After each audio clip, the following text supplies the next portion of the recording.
This is Unit 1 and 2. This PowerPoint was made by Samantha Zoller with a few edits by me. Here are the topics that we're going to go over today in this order. We've got Dar al-Islam. We're going to hit the major kingdoms of Southeast Asia, Africa, East Asia, Europe, the Americas, Unit 2 and all that trade, and we're going to end with the Mongols. So starting with Dar al-Islam, it just means everywhere that Islam is. So the classical civilizations have fallen, and now what we have are these parts of the world, Africa, Europe, and Asia. They're connected through all the trade routes. The Byzantine Empire is kind of helping keep together Eastern Europe. You have China and Dar al-Islam are going to be these leading centers of learning and innovation. We're going to talk a lot about that as we go forward. Africa is mostly stateless, but we're going to talk about the portions of Africa that do have these empires. And then Africa, Eurasia, and America and Oceania are all developing, but they're not developing with any contact towards each other.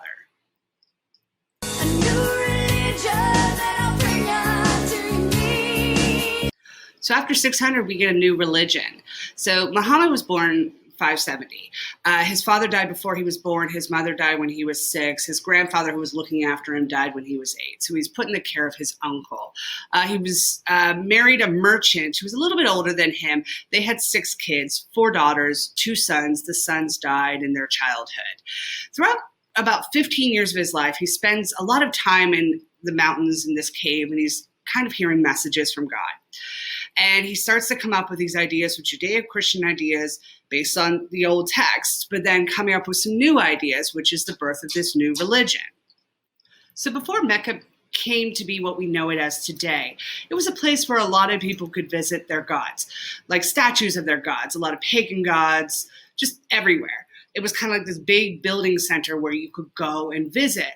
Well, a lot of people start visiting Muhammad, and they start saying, we want to know more about your faith. What are you into? Well, whenever a new faith pops up, a lot of other people start to get very suspicious and they don't like it. So there's basically a bounty on his head. So he escapes and he goes to Medina. Well, around 629, he kind of makes a peace treaty with the people in Mecca, and he's going to go back. But on his way back, he gets attacked by people from Mecca. So he says, we're done with this peace treaty. And he goes back with his fellow Muslims and takes back the city of Mecca. So a few of the essential beliefs, you have the Quran as their holy book instead of like the Bible with Christianity or the Torah with Judaism. And you have the Hadith, which are collections and sayings of the Prophet. Their religious and civil law is called Sharia law, which of course people in the West have kind of manipulated. It's not as what the West would say it is. They also call Jews and Christians the people of the book because they do connect to the Judeo-Christian faith.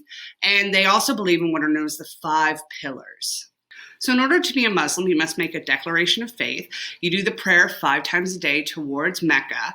You do compulsory giving, which is just like in any faith, really. And then they do the fasting in the month of Ramadan, and that's just during the day. Typically, you don't fast if you're young, really, really young, if you're sick, or if you're pregnant. And then, of course, at some point in your life, you must make a pilgrimage to Mecca. So one of the podcasts that you're going to listen to in this unit is all about the Sunni-Shia split. So after Muhammad passed away, there was no successor named. And this is when you have 2 groups that come about. You have the Sunnis and the Shias. And the Sunnis wanted to essentially elect the next leader. And the Shias said, no, it has to be someone who's related. Well, he didn't have any sons. Remember, he only had 4 daughters that made it to adulthood. So one of them was married to this man named Ali, who was his, now his son-in-law. He was also one of his cousins. But of course, this is, the 600s. So things were a little different back then. But the Sunnis kind of win out. So Abu gets elected, and then Umar gets elected after Abu, and Umar is assassinated, and then Uthman is assassinated. And then finally, the Shias get who they want. They get Ali. He's elected. Unfortunately, very shortly into his reign, he too is assassinated, which is going to really split up this faith. So this faith that really brought together the entire area of Arabia is going to split, and the split is happening to this day. So this podcast that you're going to listen to is really going to go over these 4 main stories that explains this split. We're also going to talk about Sufism at some point throughout this PowerPoint, and that is more of a mystical sense of finding God within inside of you and rejecting materialism, because they found that at some point as the Islamic faith went on, a lot of people weren't really, they became more materialistic. So there's this school of Sufism, and that happens with every religion. There's always going to be different schools that kind of split off from it. So how did this faith really just split out from everywhere? Well, we got to start with a little bit of context. It splits out from Arabia, which of course is today's like Saudi Arabia. It just goes everywhere. It splits through military conquest, through merchants who are selling things, and of course missionaries. Islamic leaders are going to show a lot of tolerance towards Christians and Jews. If you believe in a single God and you do good deeds to that faith, you're just as good. You're a good person. So they show tolerance towards you while you practice your faith. So the first caliphate, which is like a piece of land that is ruled over by a caliph, which of course is like an Islamic leader, is the Umayyads, and they are mostly Sunni Muslims. So they have like a hereditary, so father, son, grandson, great-grandson, so on and so forth, line of leaders. Rapid expansion assisted by, of course, religious unity. They levy a tax, and the tax is called a jizya. You need to know this term. It will pop up on a question, I can promise you. So if you didn't convert towards their faith, you could still live in their area as a Christian or a Jew or some other faith, but you had to pay a tax in order to live there. So it's a little bit intolerant, but it's not like they killed you, so it could be worse. Of course, they're going to decline due to decadent behavior, corruption, and of course, the other side of the Islamic faith, they're going to resist it. So next you're going to have the Abbasids, and this one's going to rule for a really long time. They were Sunni, and they ruled from their city of Baghdad. During their time, you're going to have the Battle of the Talas River, which is when the Tang dynasty from China is trying to take over land, but the Abbasids win. Historians kind of like to debate during this, saying that maybe this is when paper started to spread along the Silk Road, but that's iffy, but we know it did eventually spread along the Silk Road. So there's a lot of talk about this idea that, you know, maybe the Muslim faith makes women veil themselves, but actually it wasn't the faith that made women veil themselves. What occurred was that the faith would show up in places where women were already veiling themselves. So this was the Persian influence. So when the faith showed up in places where women were already veiling themselves, they took this and used it. So the faith was going to use the culture that was already there and just acclimate it into their faith. So when you have the Islamic faith in places in Africa and women are not veiling themselves, it's because the culture at the time did not veil their women. So this Persian influence of veiling their women and the caliph being assisted by people, these were things that were already there. So that's something that they took and added on. Things like provinces being governed by emirs. Think of emirs like little governors in areas. So this is like a bureaucracy. And we're also going to have the harem that's established. This was in the palace. You would have like a living quarters where all the women lived.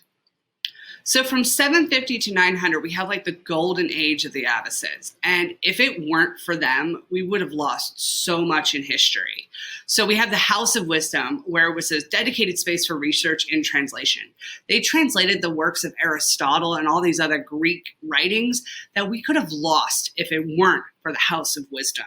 We also have this idea that Arabic was a unifying force in this entire region. It still is. It was going on during this entire time, especially during this whole golden age.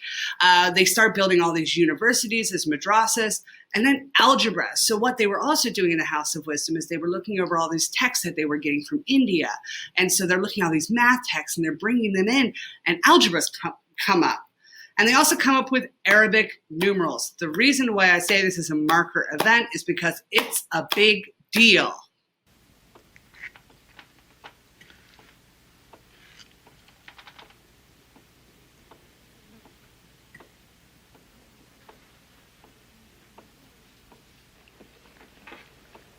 This means something. But what goes up must come down. It always happens. Internally, they had issues, overextension, courtly excesses, the usual. And external, we, of course, are going to have invasions. The big one being the Mongols. The Mongols are really going to take them down. Before the Mongols tried, though, we had a few other groups that tried to take them down first, because when something's really big and powerful, you kind of want to get in there. So we first had the Mamelukes, and they take a good portion of land in the northern part of Africa. And then you have the Seljuk Turks. They take a good portion over in the Middle Eastern area and towards China, and they're going to eventually establish the Delhi Sultanate. And then you have the Crusaders. So when the Seljuk Turks got in there, they essentially took over this piece of land where Christians were trying to get into Jerusalem. So before, when the Abbasids had that land, they let Christians go in all the time. They're like, that's your holy land. Sure, go on in. Well, then the Seljuks come in there and they say, nope, we're going to restrict access for that. So European Christians say, oh, are you? Okay, let's see what we're going to do about that. And they start their crusades, and it was really bloody and gross. But eventually it was the Mongols who went out, and they're the ones who essentially take them down. So while Dar al-Islam has all these different caliphates and they take over different parts of land, really they were unified through language and trade. So I have to give you a little bit of context about Al-Andalus. So the Umayyad clan, as they're starting to fall apart, they're almost completely wiped out by the Abbasids. But those that actually escape go to present-day Spain, which is Al-Andalus. Spain was already settled by the people called the Berbers, and now the Muslim armies are going to start to push north because they want to take more land. I mean, when you have a little bit, you want a little bit more. But they're going to be defeated at the Battle of Tor in 732. If you want more information on that, we will provide it somewhere else. So why do you need to know this? Well, because this became the center of culture, of Muslim culture, and you can still go there to this day and find these beautiful mosques and this architecture that speaks to this wonderful past. But then there was a Reconquista in 1492 where the Christians from Europe came down and pushed and said, nope, this is our land, not your land, and we're going to take it all back from you. But you need to know about this cultural blending that resulted in the immense achievement in math and science that entered Europe through Spain. So if there hadn't been all the Muslims that were there, and then, of course, the Reconquista, which was kind of messy, but if that hadn't all happened, we wouldn't have had this blending of getting all the maths and the sciences and the literatures all the way to Europe. So in the end, it worked out. I mean, not for you, because you have to read all of it and learn all of it in high school, but it'll help you. I promise you. One day it'll help you. So a little bit more on the Mamelukes who tried to take down the Abbasids. You should know that they were slave soldiers that originally were just serving the Abbasid caliphs, but then they become their own caste of warriors. So that's kind of a big deal. And they established their own capital, and they ruled for 300 years. It's not bad. So while the Seljuks didn't take down the Abbasids in the traditional sense, like destroy their entire empire, they did kind of rule from the inside, kind of like an infestation, which is a weird way to say it. But I mean, for the last 2 centuries of the Abbasid state, the caliphs were actually just figureheads, and the actual power was with the Seljuks. So it's kind of a big deal that they were actually there ruling from the inside. So they defeated the Byzantine Empire as well. Remember, the Byzantine Empire was kind of holding Eastern Europe together. So they were like, look what we can do. Look what we did. All right, now's the time to take a break because we're about to go into Islam in India.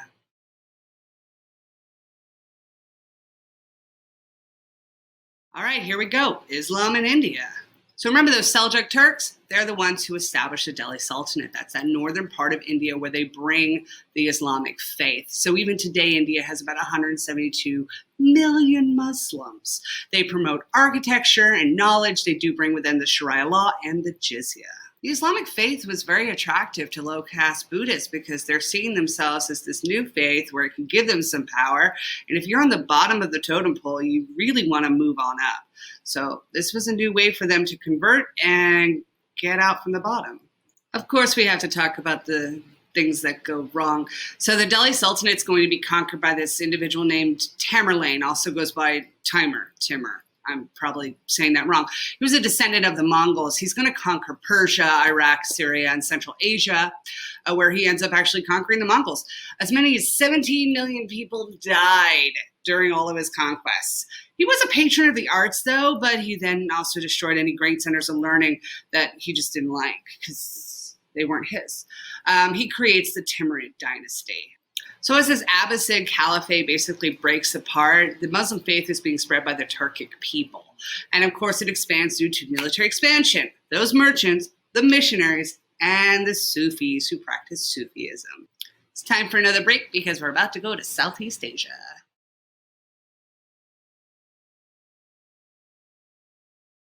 Are you ready for Southeast Asia? Let's go. So in Southeast Asia, you have the Bhakti movement, which comes from South India from the 7th to 8th century. I know that's South Asia, but you need to know about it. Just because it's in the test book, so it could pop up at some point. It comes from Hinduism. It evolves into Sikhism. It has a monk-like lifestyle, and salvation was previously considered attainable only by men and only in the higher castes. But then it eventually becomes attainable to everybody. So you need to know about these dynasties in Southeast Asia. They are just something you kind of want to write down. They're going to show up in your readings. You need to kind of have some general ideas to where they were, what they were important for. Just kind of write them down. Don't get lost in the weeds as to all the names of the rulers. That's ridiculous and it would waste way too much of your time. And we don't do all the small little details in this class, but just be familiar with these names. You don't have to memorize them. Just write them down. Also, between you and me, I'm definitely not going to pronounce any of these words because I'm probably going to pronounce them incorrectly, and I don't want to do that and disrespect anyone or embarrass myself.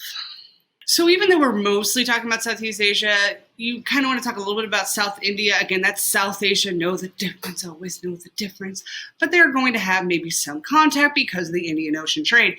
So this first empire up top, it's based in South India. It was formed to ward off Islamic invasions because on top you've got the Delhi Sultanate. So they're Hindu. They're not Islam. What. So they're known for their architectural style. On the bottom, you have a group that is based in Indonesia. They go from the 8th century to the 12th century. Of course, they utilize those maritime technologies because they're a bunch of islands. They spread Buddhism, and they dominate trade in that area for the time that they are there. This next group up top, they were descendants of the warrior caste, the Kshatriya, or at least they believe themselves to be so who's going to argue? They were from the northwest part of India, again, another group from India, and they believed that being loyal to your clans was more important than being loyal to, say, your country. And the group on the bottom, I believe it's pronounced Khmer. We're going to try it. It's located in today's Cambodia, Thailand, Laos, and southern Vietnam. So they go for quite some time. They're mostly Hindu. They have some Buddhists and some animists. And they're always putting down rebellions, so they're a little busy over there. This next group on top, you've got like a Hindu empire. They go for some time. Southeast Asia, known as one of the greatest, most powerful empires of the region. And then you have the one on the bottom was north central Thailand. Doesn't go for that long, but it flourished due to its geographic location. So if you're in that area, you know you're going to at least come into contact with a lot of merchants as they come around. And this last one goes for the longest period of time. It goes from BCE to CE. There were several kingdoms, several successive kingdoms, and no, you don't need to know each one. Do not get lost in the weeds. They have a hereditary monarch. So, father, son, grandson, great-grandson, and so on and so forth. What trends could we see in Southeast Asia? Well, Hinduism, Islam, and Buddhism are going to shape the societies in South and Southeast Asia. Those are the three big religions. Buddhist monasticism was still important, and Sufism is going to help spread Islam. Time for another break because we're about to go to Africa.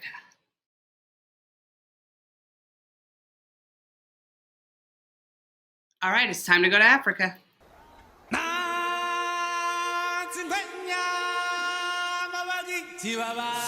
So the inside of Africa is not Muslim, especially even the southern part. Zimbabwe is going to become the most powerful state, and it controls the gold trade with the Swahili coast.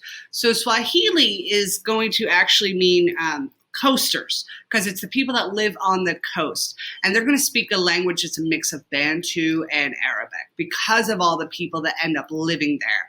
And the capital of this area is the Great Zimbabwe. This wall around here, this picture, is what is left of this place. This was like a great enclosure. It was actually built without mortar, which is a big deal for its time. They got their wealth from taxing the gold trade and the ownership of cattle, but of course it declines in the 15th century due to environmental issues. Ethiopia is a really big deal. They're a kingdom in the middle of this area that is surrounded by Muslim kingdoms, and they are a Christian kingdom. They were fascinated with Judaism in Jerusalem. They traced their position back to Jesus. I mean, that's how big a deal they were. They attempted to create this new Jerusalem by linking 12 churches underground, and 60% of the population is still affiliated to this day with the Christian church. Here's some pictures of some archaeological digs of the actual churches that they had underground. So this is the Swahili coast. The 10th century, people from Arabia start settling there because they're merchants and they decide this is a great area. I'm going to move here and live here. These are examples of diasporic communities. They're exporting ivory, gold, and slaves, and they're importing porcelain, textiles, glassware, and iron goods. So on this coast, you have intermarriage, you have cultural interaction, and of course, you come up with this new language of Swahili. So let's go over to West Africa, where merchants in the Trans-Saharan are carrying Islam into this area. And of course, they have the camel saddle. It's going to increase trade because if you have improvements on that, people are more comfortable and they'll travel farther. So let's set the stage. We got to go back all the way to Ghana. This was founded by the Soninke people. It prospers until about 1076 when it's conquered by nomads from the desert. The reason we need to know about this kingdom is that the kings are actually going to convert to Islam to promote trade. This was a big deal because you have all of these merchants coming in. They're bringing money into the kingdom. And some people didn't want to trade with them because they're this different faith. Well, the king thinks, well, if I can get people to trade with these merchants, it's going to bring more money into my kingdom. So let me talk to these merchants. Let me learn about this faith. Okay, you know what? Maybe I'll convert to this faith. All right, cool. So this was a peaceful way of these kingdoms actually converting. And if your king converts, the people are going to convert. So this was completely away from Arabia, and this faith is taking over. And then we have the Mali kingdom, where, of course, they foster the spread of Islam. They depend on agriculture and, of course, that trans-Saharan trade. In the Mali kingdom, we also have Timbuktu, which was a center of Islamic learning. It was home to this huge, huge university. It was established around 1100. Of course, it reaches its height underneath the Songhai Empire. We can't mention Mali without mentioning Mansa Musa, one of the richest people to probably have ever walked the earth until Jeff Bezos makes more money in about 5 minutes. Oh, just kidding. He just did it. But anyway, back to Mansa Musa. So he is the first king to take the pilgrimage to Mecca. Many kings before him had converted, but of course they hadn't taken the pilgrimage. This was a big deal. And yes, he was throwing out gold every village he went to, and he depreciated gold along the way. But on his way back, he actually went back and would buy up all the debt to kind of help those towns once again. And a lot of people saw that and they were like, well, how are you doing this? How do you have all this money? He's like, oh, let me tell you about my faith. Let me tell you about all the wonderful things this has brought me. So we did help bring the religion to other places that may not have seen it or heard of it just yet. And then, of course, after he passed away, it didn't work out so well for Mali, and then Songhai took over. You want to know about the Hassa kingdoms? They are mentioned in the CED. These are the city-states in the Niger River that survive Mali's collapse. Even though Mali falls, they don't. They adopt Islam. They become manufacturing and trading centers. They're famous for their cotton textiles and their leatherworking. So now we've got the Songhai Empire. They're going to come into this Mali area. Now, Sunni Ali hated Islam. He saw it as a foreign religion. He wanted nothing to do with it. But Askia Muhammad, known as the Great, he was a Muslim, and he works his way up to be a lieutenant underneath Sunni Ali, but he must have kept his faith a secret because otherwise Sunni Ali wouldn't have let him be there. Well, Sunni Ali passes away and his son takes over. Well, Askia Muhammad and a bunch of other Muslims get him out of the way and he takes over. He promotes trade and he expands the empire. They are important slave traders with Europe a little bit later, but it is important to note that slavery in Africa prior to Europeans showing up was very different than the slavery that comes into play with Europeans. So sometimes if you had tribe A and tribe A takes over tribe B and they enslave them. Tribe B would come and work for them. So either over 7 years, 10 years, they were then free. Or tribe B would then convert to their faith. They were free. Or sometimes tribe B would marry into the members of the tribe A families and they were free. It could have been like a prison sentence, but it wasn't as harsh as what it became when Europeans got involved. So the slavery that was there prior to European traders getting involved, again, very different than what it was then. The reason the Songhai Empire didn't last longer was because the Moroccans got involved, and the Moroccans already had the gun. So when they showed up, the Songhai lost. Okay, it's time to take a break. We're going into post-classical China.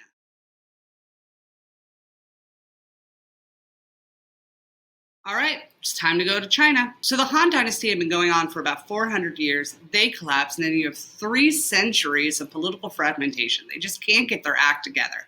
Confucianism is going to weaken, which allows for the greater acceptance of Buddhism and Taoism. It will eventually unify, albeit a little violently, under the Sui dynasty. They move their capital to the old Han capital, and they use Buddhism and Taoism as a way to kind of unify people as well. It's a big deal that we know about this dynasty because they complete the Grand Canal. All the rivers beforehand were going east and west, sideways. So they needed one that went north to south because you got all the people in the north and you have all the rice in the south. So before we had highways, the fastest way to travel was through water.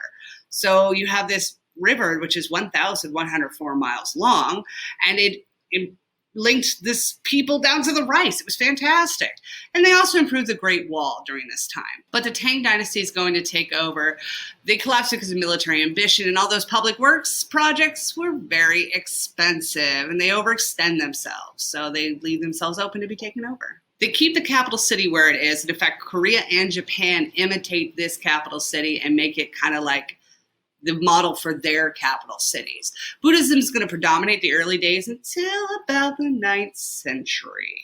So monasteries were tax exempt. They didn't have to pay any taxes. Fantastic. Well, they end up accumulating too much land.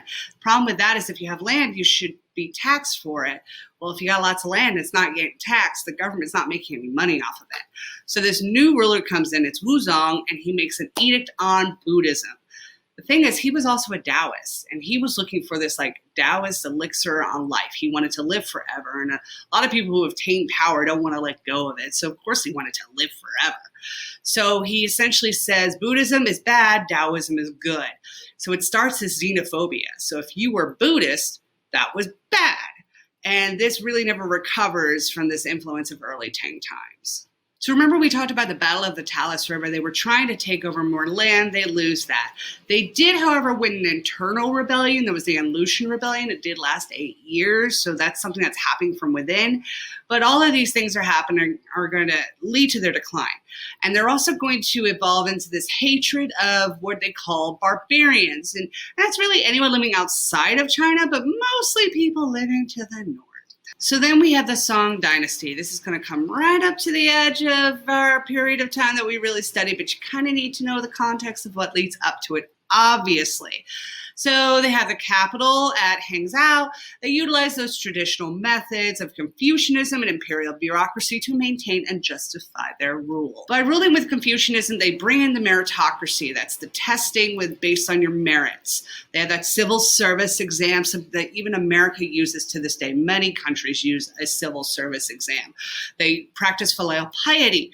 They have actual academies to train their government workers so they work for the good of the country rather than the good of themselves. And of course, the impact of that is a stable bureaucracy. Other achievements, of course, are Neo-Confucianism.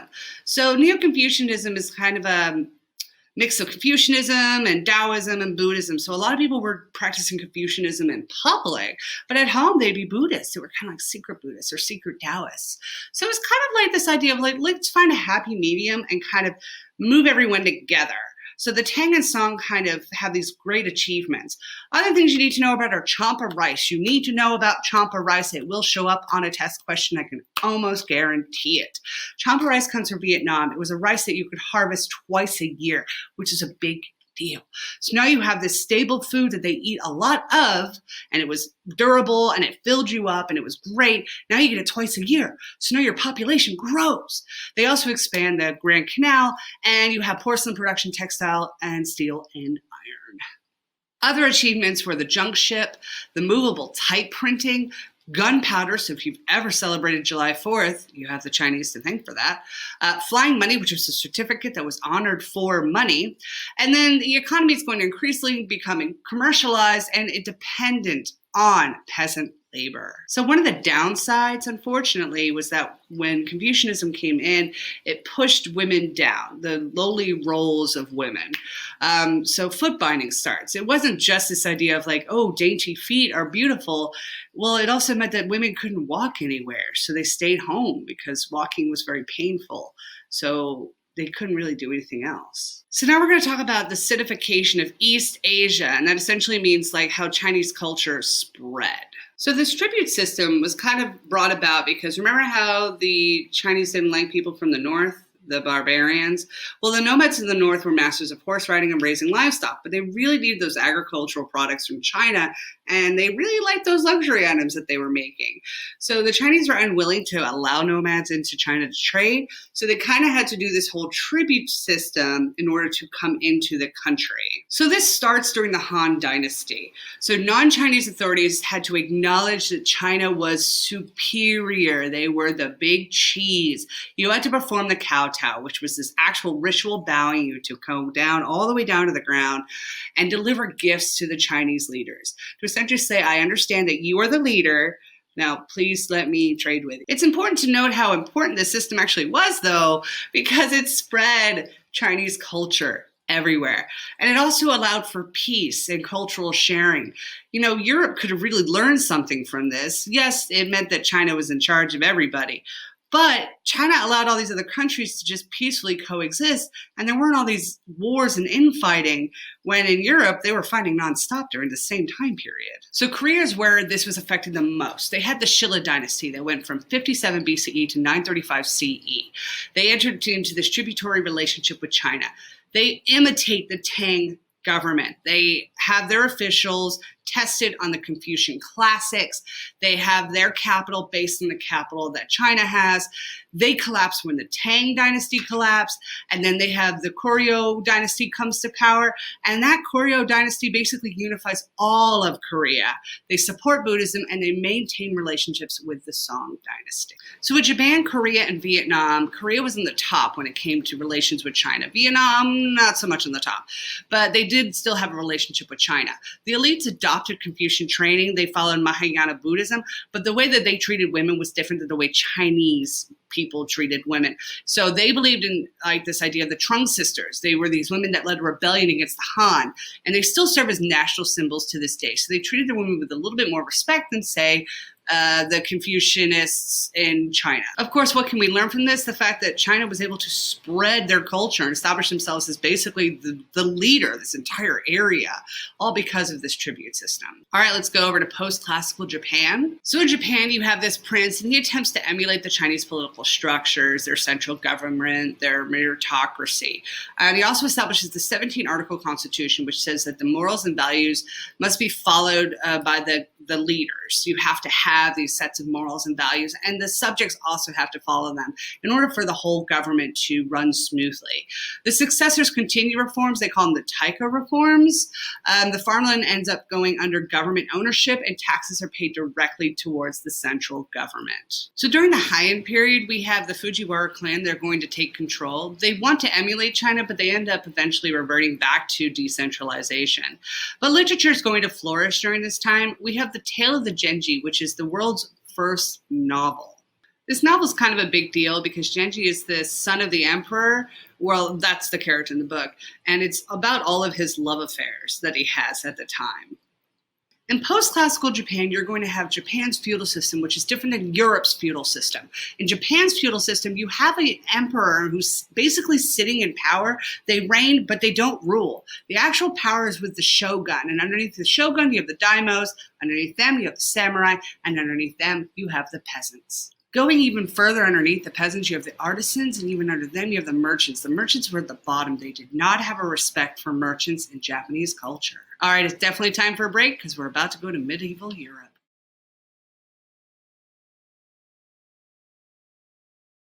So after the fall of Rome, this entire area is basically fragmented politically. They can't quite get it all together, so it's going to be a big mess. They also have the feudal system, but their feudal system is different than, say, Japan's feudal system. Their feudal system, the king has power.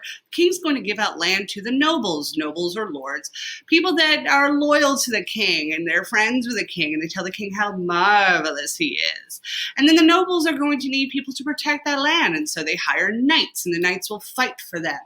Well, then the knights are going to need to have food, so they're going to need to be fed. Well, who's going to farm that land? Well, those are the peasants. So the peasants will feed the knights and feed the nobles. And that's kind of how this system works. The knights will protect the peasants as well, but mostly they're protecting the nobles' land. That's really what it comes down to. So it's not really a good life for the peasants. It's okay for the knights, it's better for the nobles, and it's really good to be king. The Catholic Church is really going to unify all of Europe during this time. Remember, this is before the Protestant Reformation. And monasticism is really important during medieval Europe because you may not have wanted to get married. So you could have become a priest, you could have become a monk, and you could have become a nun, and that was the way to kind of get out of peasant lifestyle. It may not have been a great lifestyle to go work for the church, but it was probably better than living as a peasant. So this is probably where you're going to want to pause this, because if you have a comparison essay in the future, this is information that you'd want to have when comparing Japan and Europe, two civilizations that both had the feudal system. All right, it's time for a break. We're about to move on over to the Americas.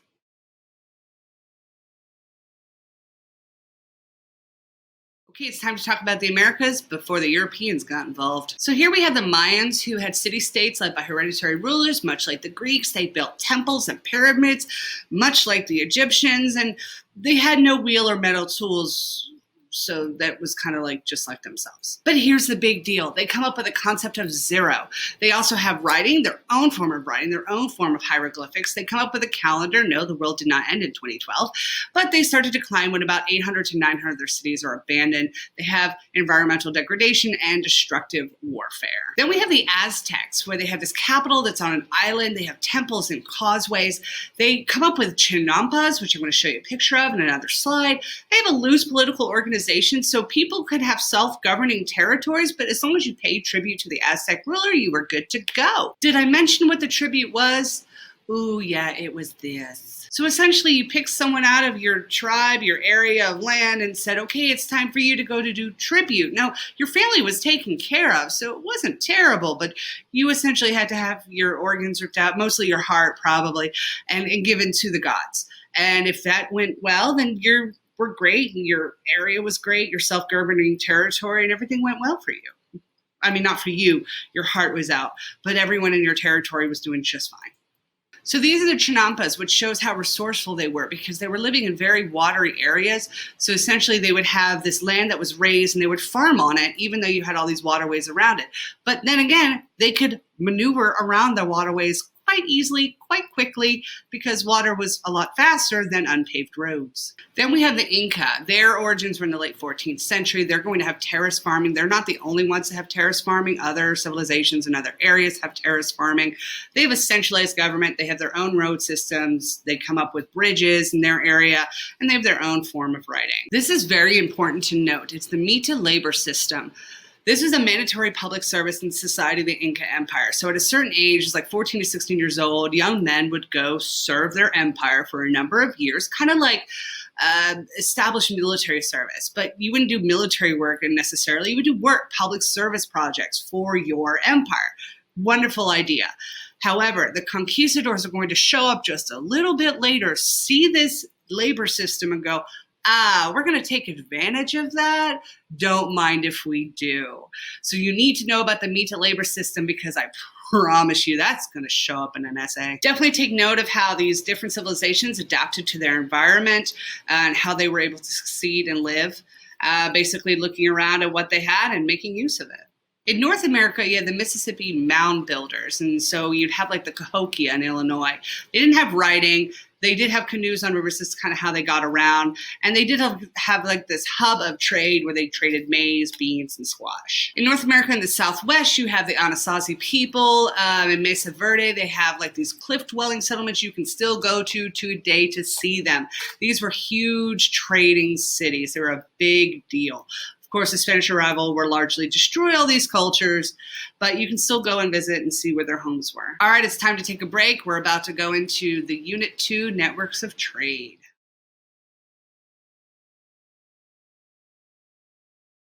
All right, it's time for networks of trade. After 1200, the range is going to increase, how the Silk Road is going to get longer, and we're going to reach farther areas, and the trade volume is going to increase as well.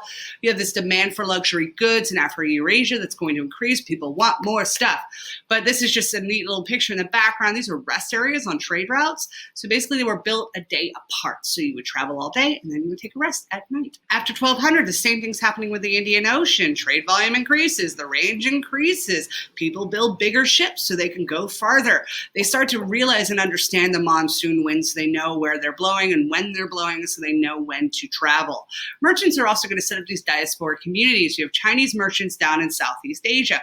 You have Arab and Persian communities down in East Africa, and the Malay communities are going to spread.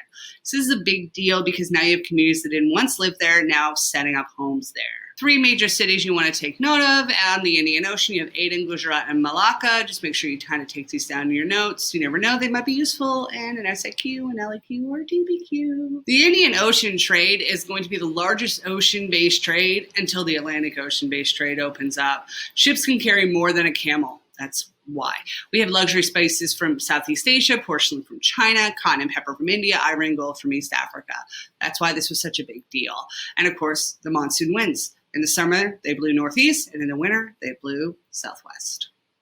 Technology that was spreading along the Indian Ocean, you have the magnetic compass and the astrolabe. The astrolabe is going to help sailors find latitude. And then the Chinese junks, we kind of talked about that a little bit earlier, just a little bit more information. They were flat-bottom ships. They had the masts, and they carried about 500 men. The trans-Saharan trade is going through the same changes as the Silk Road and the Indian Ocean. Trade volume and range are going to increase. West African kingdoms like Mali are going to facilitate this connection between Africa and Europe. It's a big deal because things like gold were going up to Europe, and also salt. Salt is a big thing that came from Africa. In Europe, it wasn't just about flavoring food, it was about preserving meat. Salt was what we used to preserve meat before you had refrigeration. So we got all of that from Africa. It's a really big deal, and it was because of the trans-Saharan trade route. So these cultural diffusion things that are happening, let me read you that. So the cultural diffusion that's occurring during this time, you have Buddhism, Christianity, and Islam. You need to know that during 1200 to 1450, Buddhism and Christianity are going to spread along the Silk Road. Yes, later on you'll have Jainism, you'll have Islam, and all these other religions, but right now, 1200 to 1450, it's Buddhism and Christianity. Islam's going to spread along mainly the Indian Ocean trade and the trans-Saharan. So just know the differences between those because that has popped up before on SAQs and students have gotten them confused. We also know the gunpowder and paper coming from China.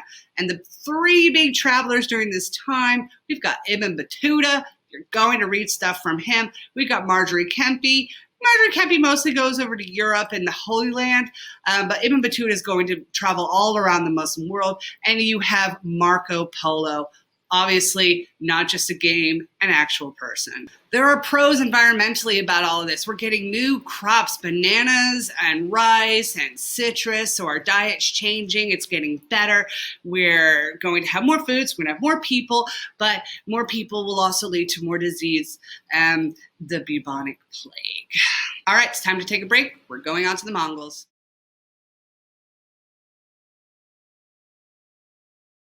Okay, the last portion, it's time for the Mongols. So the Mongol people were really good on horses, but not only that, were they really good at like horse riding while using their bow and arrows, which was kind of unheard of in other civilizations. And also women held a higher status within their civilization than say other civilizations around them. They start to leave their area though because they've overgrazed their land. They're attracted to the wealth of all the empires around them. And Genghis Khan unifies all the Mongol people. His name was actually Temujin. And what occurred was that before him, people would become leaders and they would just pick their best friends and go, oh, you're going to take over this army, you're going to lead this, da, da, da, da. So that would lead to a lot of infighting and a lot of breaking up. But what he said was, I'm going to pick people based on their merit. I'm going to pick people who are good at what they do because he didn't really have a lot of family anyway. So it wasn't like he could pick his best, this guy's my brother, da, da, da, da, da. So he picked based on merit, which unifies his group of people, which creates a very strong army ready to take over. So the Mongols take over China with the Wen dynasty. They make use of China's governing traditions and they accommodate the culture that's already existing there. They have their capital in Beijing. The Kublai Khan, that's their leader, allows for Buddhism, Taoism, Confucianism to exist. So he's very tolerant of that. But he's harsh because he ignores the examination system that was already there and he relies on foreigners to rule, which is going to upset the people that already live there.